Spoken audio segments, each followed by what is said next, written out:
My name is Chris, and welcome in to the Alone Zone. So, I really did not want to make any videos today. My last video, while I did not get the level of comments and the amount that I wanted, I did get some good positive feedback. And so I'm thankful for that. And I will make a video. I'll try to make, more videos than I have been making. But I didn't want to make this video tonight because, one of the things that, and I'm almost to tears, I know this is going to sound stupid when I get to why,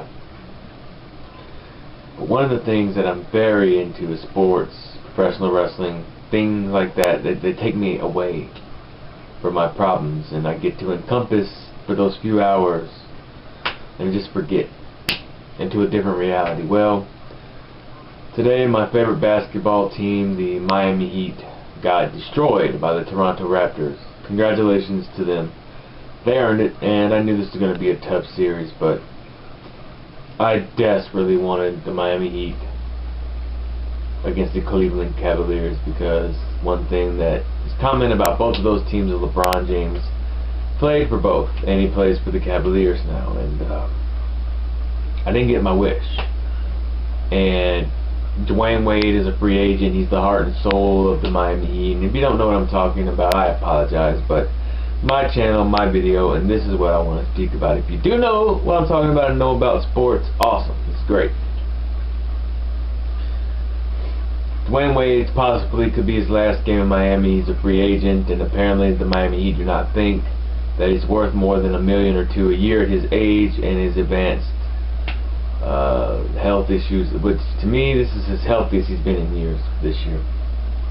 Chris Bosh, the guy they signed to a huge contract, he has health issues, and they have an option to void him out.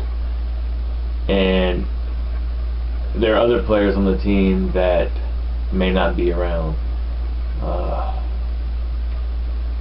And it upsets me because I really thought Miami was going to win this series, and I was watching the game, and we were getting blown out in the end, and I'm so frustrated as a fan. There's nothing I can do but sit and just yell at the screen like, why, and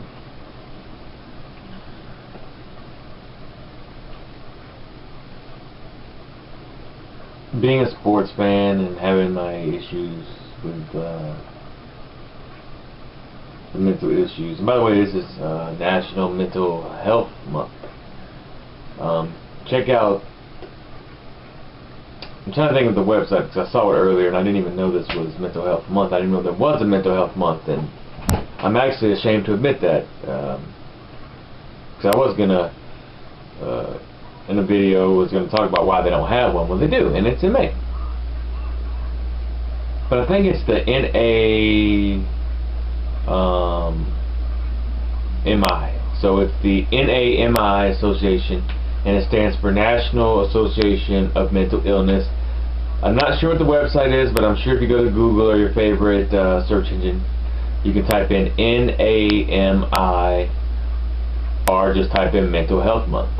And you'll get some great information about fighting the stigmas of mental health. And since I just learned about this today, coincidentally watching a sports event, the NASCAR race, because NASCAR is big on these associations that help diseases. NASCAR is really into autism. They're into mental health. They're into breast cancer. They're into men's testosterone cancer. Any type of, NASCAR is real big into helping these foundations out. But back to what I was talking about Miami Heat. I feel like an era is coming to an end. I really wanted Miami to get to the, to face Cleveland, so they could teach LeBron and James a lesson. Don't betray. I understand why he went back to Cleveland, but the way he went back bugged me.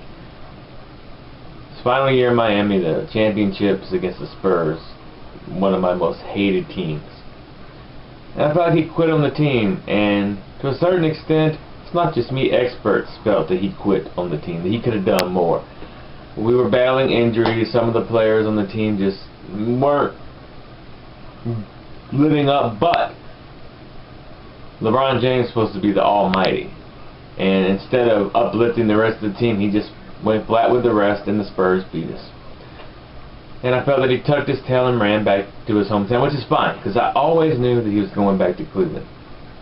What bugged me the most was, I don't understand why, he comes to Miami, promises all these championships. He promised 6 or 7. I didn't expect that. I expected 4.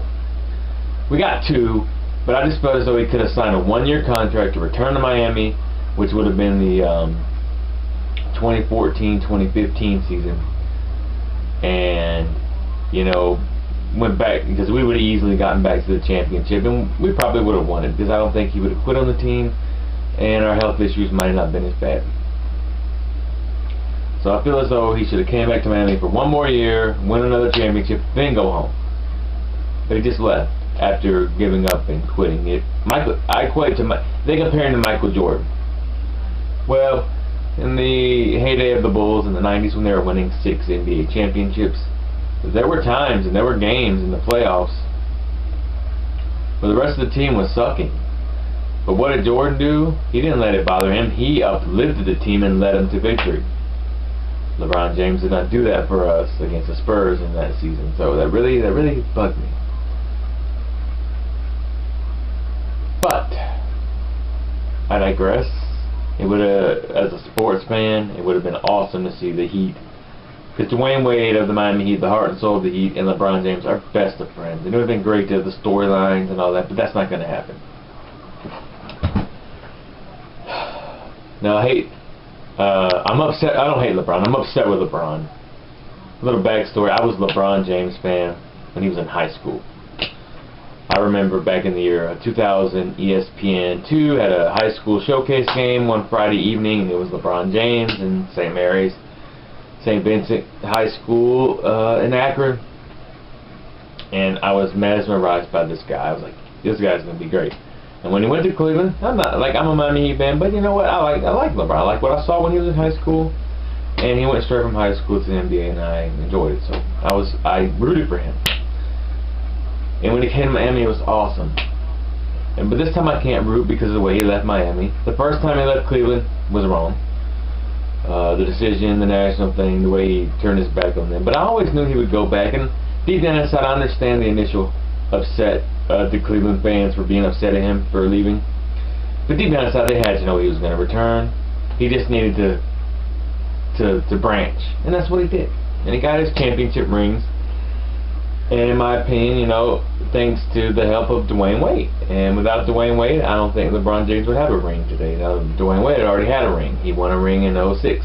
So no one can say that LeBron James is the reason Dwyane Wade has 2 rings. No, he already had one. So, well, another issue would be LeBron did not apologize to the fans of Miami, to the children that loved him, that bought his jersey. So that's another thing that bugged me. So this is why I'm not cheering for the Cavaliers this time. But because Toronto destroyed my Heat, and it hurts so much because the Heat, when we were in this series, when we were playing in Miami, in the one game we won in Toronto, we were just dominating on the defensive. It's just like, one game we're just awesome on defense, and the next game we don't even know how to play defense. And reminds me of Miami Dolphins. One game we look like one of the best top 5 teams in the National Football League, and the next game we're like one of the top 5 worst teams. It's like a switch. But this brought me to tears earlier when I was watching the way we got beat, the way our season ended. In the end of an era, potentially Dwyane Wade could be gone. Chris Bosh might be gone. Goran Dragic, who did not, in my opinion, live up to expectations. He did have one good game in the playoffs, but he's better than that. When he was in Phoenix, the Phoenix Suns, he was just lighting it up. One of the best top 5 point guards in the league. Now he's top 15, I think, and that's like between 10 and 15. So he's on the lower end of that, and he might not be there. And so that's what hurts the most, to see Dwyane Wade go out like this, man. Knowing that he had so much, because we got a lot of young talent, we got some old talent on this team, Joe Johnson is old. Udonis Haslem is old. Amari Stoudemire is old. That's another thing. These are old veterans. And again, if you're not a sportsman, you don't know anything about the NBA, you're not going to get this video. But those who do will, and you'll know the guys I'm talking about. These are veteran players. Udonis Haslem is a Heat lifer. I think he's done, and I believe Udonis Haslem has stated that he will retire if it comes to a point where the Heat lets him go. He's not going to play for anybody else. He's going to retire Miami Heat. He's also an ex-Florida Gator, which is my favorite college team. So good for you, Udonis. You stick to your morals. Dwyane Wade, on the other hand, I don't think he will retire. I think he still has a lot of basketball left in him. Does he want to leave Miami? No, but he wants to get what he deserves. And look, these basketball players make millions of dollars, but what they have to go through, 82 games per season, plus any playoff games. Then they're away from their families, half of those games, and they're on the road. They got to travel so much and put up with injuries, and a lot of times they play through injuries. So it's like, yeah, they're getting paid millions, but at the end of the day, that's what's expected of top-level sports athletes. And Dwyane Wade is not young, but he deserves, because he's the heart and soul and the leader of this team, he deserves to get, in my opinion, $10 million per year. They only want to give him 2 or 3. He was gracious and signed a 1-year deal this past season to come back for $3 million to help sign some of the other players, but he's not going to do that this year. And if they don't take care of him and he leaves,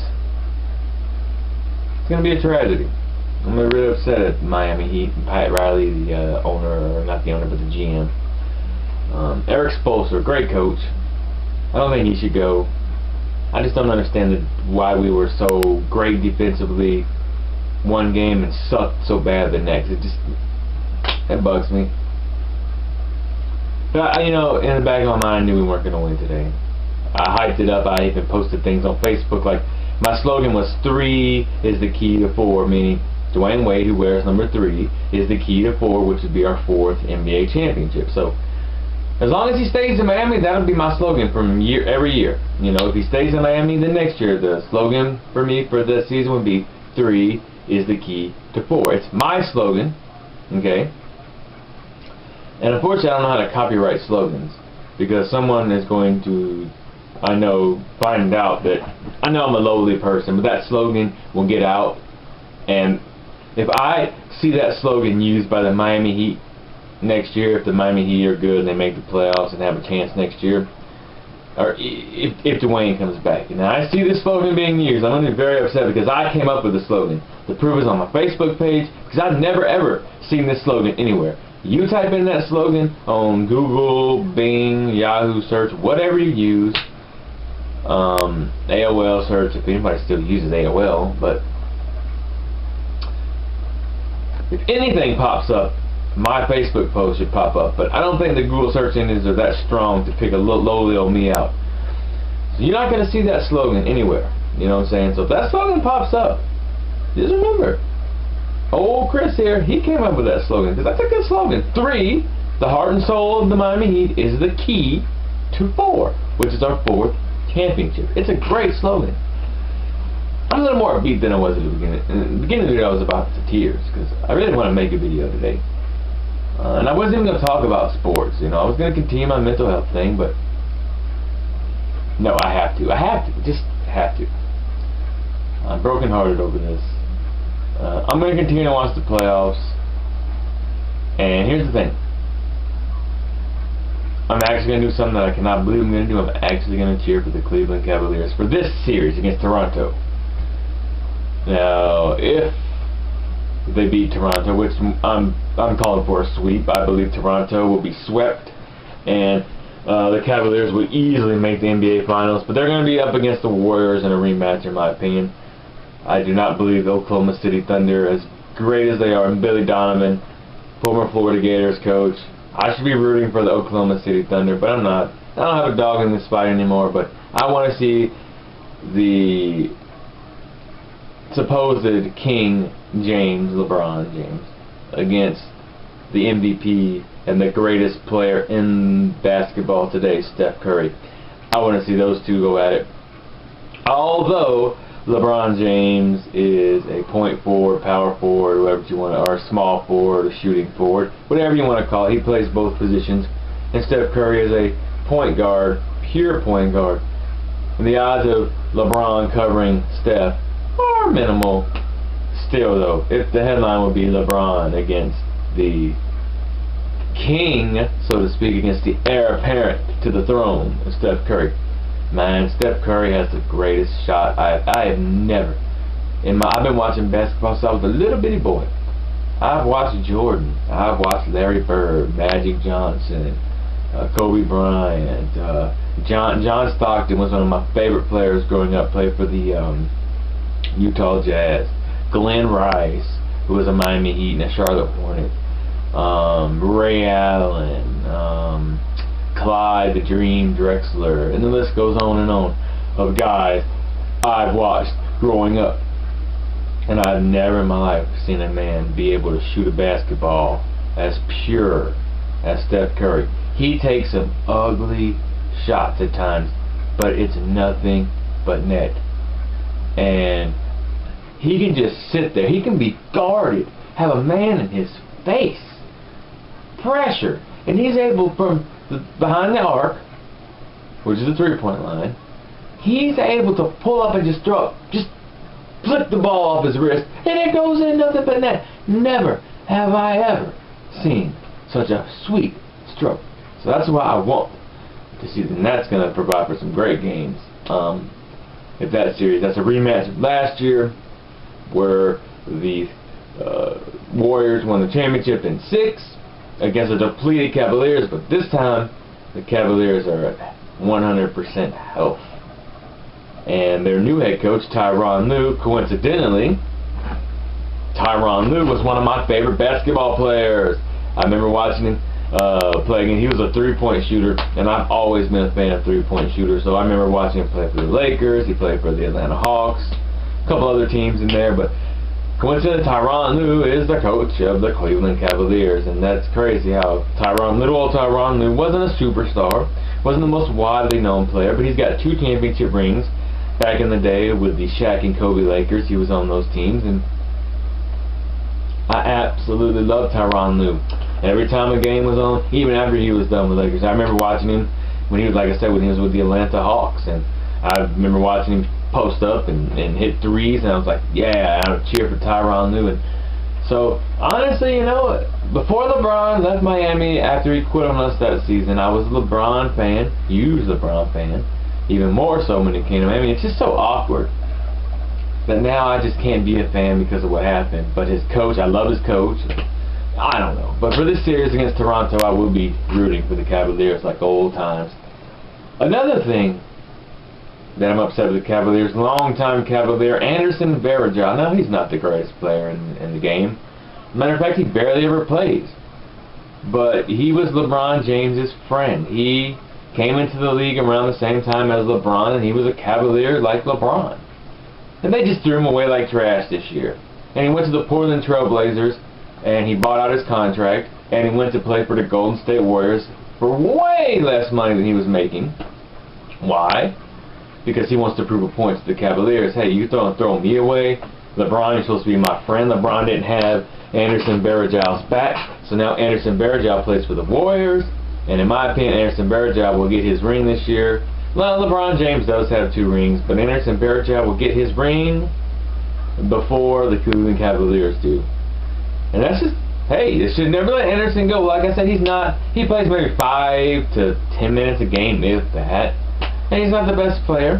He's mainly a guy that plays in the paint and is a rebound artist, but, dude, he was a Cavalier from around the same time LeBron came into the league, and they just threw him away like trash. That pissed me off because I was always a fan of Andy Varejao. One thing you'll learn about me with sports is I'm a fan of these oddball or these less than stellar players. Just something about Anderson Varejao, the name, one of the reasons. I like his hair.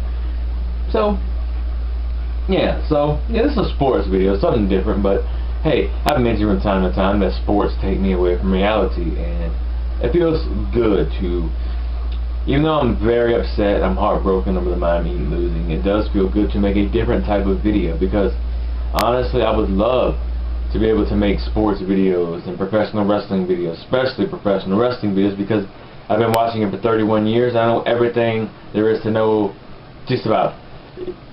I would say over the last 31 years, but I've watched wrestling, from wrestling that was around before I was born. I'd say 90% of everything that's happened, and that's a good percentage, in the last 35 to 40 years in professional wrestling, I know. I'm really good at it. So I wish they had like a wrestling game show, a trivia show. I go in there and I probably win lots of money. Honestly. But yeah, I would love to one day be able to make YouTube my job. I would love to be able to talk sports, because I'm very knowledgeable. When I'm into something, because it's my escape from reality, I get into it. I'm very passionate about it. So I do my research. I'm into the stats. I'm into just the whole of it. I want to immerse myself in it because it takes me away. So that's what I want to do. I want to talk sports. I want to have my own YouTube sports talk. And there's plenty of people that do it, but I want to offer my take on it, my spin on it, and I feel like I'd be very good at it if given the opportunity. But right now, I'm nowhere near that. But it does feel good to make a different type of video. But anyways, one of the criticisms I get is your videos are too long. Well, you know what? This is my way to vent. It's my channel, and I know my videos aren't exciting. I'm just sitting here and talking. But the way I look at it is, there are a lot of YouTubers and YouTube channels that I watch where they just talk. And what do? I put a video on, and I'll do something around the house, and I'll listen. Because you're not really watching, you're listening to the person. And in my opinion, yeah, my videos may be long, but you know what? Why can't you put my video on and do something around your house and listen, like old school, like the radio? You're not gonna miss anything, just me sitting here talking, my hand motions or what have you, facial expressions, whatever. But you know what? Don't complain about the length of my damn video. This is my venting. This is my channel, and I'm a firm believer that your videos can be as long as you want. It's your right. And you know what? Even if you don't want to listen to the whole thing at once, listen to it in segments. Maybe watch 5 minutes here, 5 minutes there. It's not a lot. It always bothers me when people complain about length. I'm a huge fan of long videos. Why? Because they are an escape for reality. And I know that's not going to be the same for everybody. But again, I make a 20-minute video where I'm just talking. Pop it on and do some cleaning around your house. Maybe do some laundry. Or maybe just tidy up, or just do something and listen to me. You don't have to sit and watch. But anyways, I'm going to end it here because I said my piece. And just looking forward to some good NBA action coming up in the championship games for the Western Eastern Conference, to see if we get a Cavs-Warriors rematch. And football, the training camps are about to start, so we're getting closer. The first preseason game is the Hall of Fame game, which is the first Sunday in August. Or actually, I should have checked my facts on this. It's either the last Sunday in July or the first Sunday in August. Either way, we're halfway through May now, so we got June, July. So we're about 2.5 months now from the first preseason game of the National Football League. Oh, I can't wait. I'm a huge football fan. Anybody that knows me knows I love football. It's above wrestling. It's hard to put anything above professional wrestling, but football goes above it. For 2.5 months, and I get excited about the preseason. But hell, these training camps coming up, I'm excited about those, because at least I know when those start, we are so close to football. But anyways, this time I'm actually going to end the video. I know I just said I was about to end it and I kept talking, but that's it. That's all. Thank you for taking time out of your day to spend a few minutes with me here in my alone zone, which is, instead of my mobile sanctuary, is now my bedroom. But until next time, it has been a pleasure having you. Peace.